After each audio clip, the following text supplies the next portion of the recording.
নমস্কাৰ প্ৰিয় বন্ধু বান্ধৱী আৰু মোৰ শুভাকাংক্ষীসকল মই মধুনাথ আৰু আপোনালোকে চাই আছে মোৰ YouTube channel MG smart tips. আজি আপোনালোকক এটা মন্ত্ৰ শ্বেয়াৰ কৰিবলৈ ওলাইছোঁ যিটো নেকি আপোনালোকৰ বাবে বহুতেই ফলপ্ৰসূ হ'ব।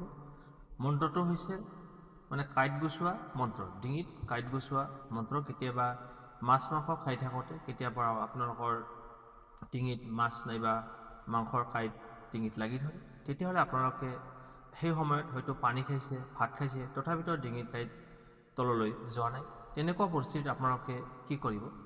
এইটো বহুতো ফলপ্ৰসূ হয়, বহুতে এইটো কৰি উপকাৰ পাইছে। সেই হেতুকে আপোনালোকক এই মন্ত্ৰটো শ্বেয়াৰ কৰিবলৈ ওলাইছোঁ। আহক তেন্তে আৰম্ভ কৰোঁ। মন্ত্ৰটো হ'ল গংগা যমুনা ত্ৰিবেণী স্মৰণ কৰি ভাই, ধৰ্মৰ আজ্ঞাই কাটা নমজাৰে ভাই। এই মন্ত্ৰটো মনে মনে পাঠ কৰিব আৰু বাওঁ হাতেৰে ডিঙিত এনেকৈ মালিচ কৰিব, 7 বাৰ মালিচ কৰি দিব। এনেকৈ গংগা যমুনা ত্ৰিবেণী স্মৰণ কৰি ভাই, ধৰ্মৰ আজ্ঞাই কাটা নমজাৰে ভাই। এনেকৈ মন্ত্ৰটো কৈ থাকিব, 7 বাৰ ক'ব। 7 বাৰ কোৱাৰ পিছত ফু মাৰি দিব।